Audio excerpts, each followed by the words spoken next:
What is up mga idolo? So ngayon ay nagbabalik na naman tayo sa another video dito sa ating survival world. At meron tayong napakalupit na agenda. At alam kong alam nyo na kailangan ko ito. We don't care.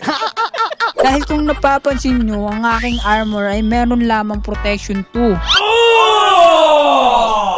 Which is hindi kakayanin kapag pumunta tayo sa nether. Okay, kaya na rin naman kasi naka-diamond naman tayo. Pero ayokong pumunta sa nether guys. Takot na takot ako dyan.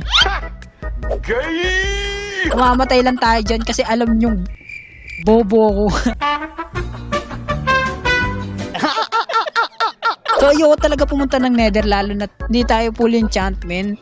So napapansin nyo nga wala pa tayong nether dito sa base ko eh. Dahil nga takot ako sa nether guys, takot ako dun. Hindi ako pumapasok ng nether lalo na napakahina pa ng mga gamit ko. Pero kung magkakaroon man tayong gamit na malalakas, syempre sasabak tayo doon, maipagampasan tayo sa mga piglins. Di na tayo magagamit ng gold, syempre matapang na tayo eh. Kung gagawin natin ngayon guys, gagawa tayo ng trading hall. Syempre kailangan ko ng mending dahil kita nyo naman sawa na akong i-repair to gamit gold, sayang. Ben syempre diamonds din yun eh. Kaya gagawa tayo ng napakalupit na trading hall. Let's go! So marami tayong kailangan gawin. Syempre matutulog muna tayo. So ang mga dapat natin gawin ay mag-iipon tayo ng maraming spruce dahil yun ang kailangan natin sa paggawa pala ng trading hall. Syempre napaalaki yun boy. Dito natin siya ipepwesto guys. Oh. Dito natin siya ipepwesto. Dito sa tapat na itong mga kaun natin. Dito. Ay hindi pala. Dito lang sa tabi dyan. Oh. Pahilera pa ganito guys. Pa ganyan. Okay. Para pag pumunta tayo dito, didiretso na lang tayo. Papasok na lang tayo sa loob. Yan. Diba? Gets nyo na. So marami tayong spruce dyan, tinanim ko lahat yan sa giant men. Dahil nga, pilanlano ko na talaga tayo. Simulat una pa lang men. Nung nagsisimula pa lang tayong gumawa ng base. Yun talaga yung plano ko. So bakit meron ganito?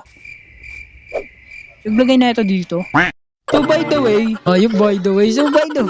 natatandaan ko, may mga naputol na akong spruce nung gumawa tayo ng enchanting room.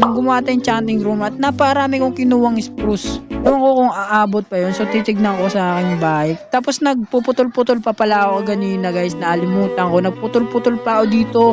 At kasi kung napapansin nyo naman yan oh, bagong lagay yung mga yan. Bago ako mag-record, syempre nilagay ko na yan para kung sakali magsitubo sila habang nasaan yung base ko men.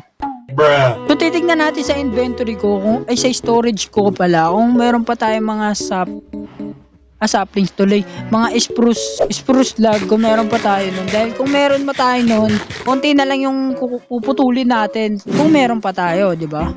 At nga pala, onting update nga pala sa base ko guys. Naglagay na ako ng ship. Yan. Tapos mga manok. Ay, nangitlog na sila boy. So meron pa nga tayo guys. So ilan to? Nasa 5 stock pa naman. Tapos kailangan din natin tong spruce. So magagamit ko pa pala yung ibang spruce dito, no? So kunin na natin yan lahat. At yun, nakuha na natin yung slab. At ipepwesto natin, syempre kukuha muna tayo ng chest. Sakto, marami pala akong chest. Para ipwesto ko dun yung mga gamitan natin. Ilalagay ko dun sa gilid para hindi makalat yung inventory ko. Mailalagay ko dun yung mga gagamitin natin sa paggawa ng trading hall. Nailagay na nga natin guys yung mga gamitan na gamitin natin dun sa paggawa ng trading hall at kukunin naman natin yung iba. Pero babalikan ko na lang kayo kapag nakuha ko na lahat at mailagay na dito sa chest para hindi pa umaba itong video na to. What's up sa inyo mga tol? So ngayon na nakumpleto na natin yung ating mga gamitan. At may mga kulang pa pala dyan. Hindi pa pala siya kompleto. At may mga kulang pa pala dyan. Pero kaya ko naman gawang paraan yun. Dahil lang kukunti lang naman ng mga kulang natin dyan. Pero syempre, bago natin simulan, tanggalin muna natin to. Kakatubo lang nito, kakakita ko lang siya kanya eh. Ayun, natanggal na natin men. So pwede na natin simulan yung malupit na build. Pero bago ang lahat, kung hindi ka pa nakasubscribe, mag-subscribe ka na dahil bibigyan kita ng malupit na time-lapse. Let's go!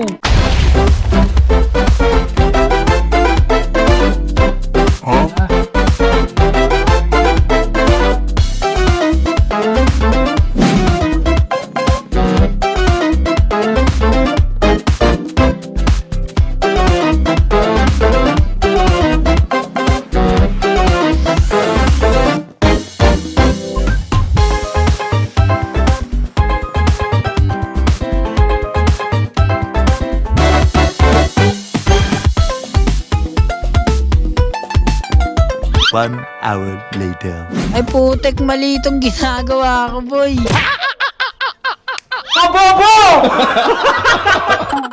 Bruh. Okay, gigimain ko ulit. Sayang ko na.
Thousand years later. At sa wakas, natapos na rin yung ating binibuild. So nakikita nyo naman yung ating ginawa ay napakaganda. Tignan natin yung loob.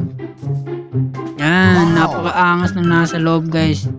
Sinimplehan ko lang talaga yung pag-design niyan. Yan, kita nyo naman. So wala pa pala tayong villager. So nakalimutan ko kanina magdala ng mga villager.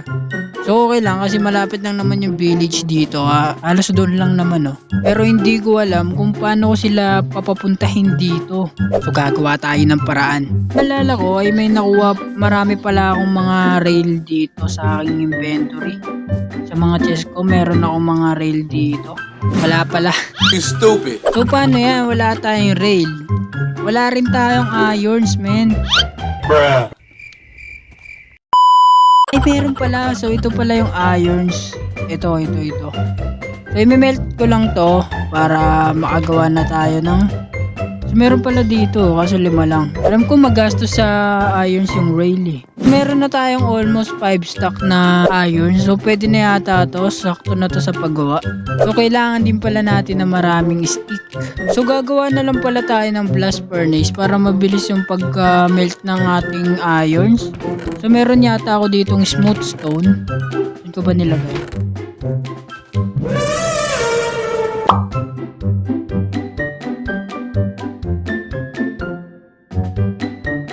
Yan, i-melt na natin yung ating cobblestone. Ay, cobblestone. Stone. So, hintayin lang natin yung mga yan para mapagsimula na tayo. Much later. So, hanap tayo ng villager dito. Yung willing sumama. Ayun, meron dun. Sumakay ka. Uy, tol dito ka. Dito, lapag muna natin yan. Ay, wala kang barko ga. Ay, bangka.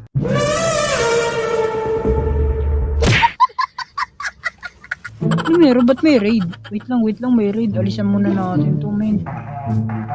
Ayan na. Ba't may raid?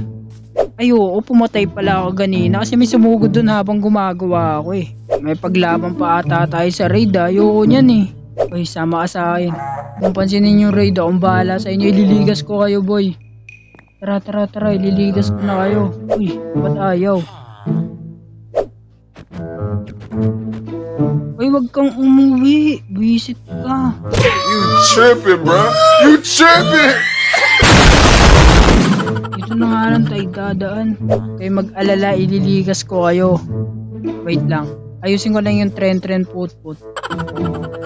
Sana pumasok ka agad. Huwag mo pahirapan ha. Oy! Help! Oh, di ba? Sabi ko sa inyo eh, mautak to, boy.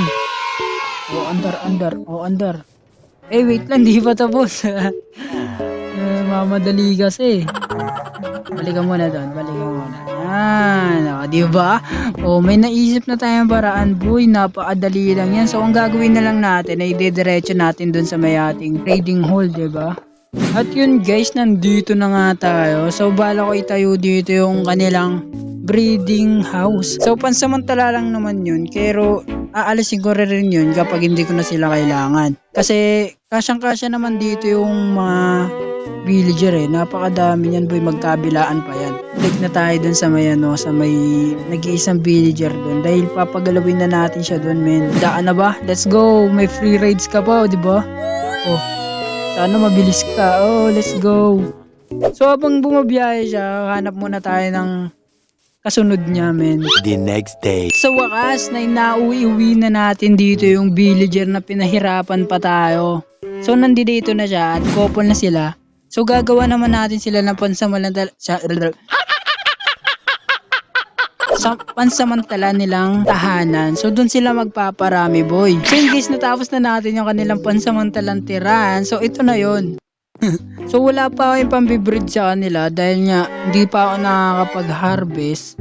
Pero, harvesting ko rin yan off-cam at ipaparamihin ko na lang din sila off-cam at ililipat ko sila off-cam dahil wala na tayong oras. Dahil nga, anong oras na tayo? Mag-edit pa ako syempre. At yun, successful naman tayo sa ating operation lipat. At nandito na nga pala yung dalawa nating villager. At ipapangalan ko sa kanila ay si Stephanie. At ang lalaki naman ay si Jeffrey yun. So mayroon na tayo corning pangalan, no? Syempre, gawa-gawa ko lang yun. So ngayon, tatapusin na muna natin yung video. So hanggang dito na lang po muna yung video natin sa ngayon. At kung nagustuhan mo ay mag-subscribe ka na at i-like mo na rin yung like button dyan. Na-appreciate ko naman na yun. So hanggang dito na lang. Goodbye.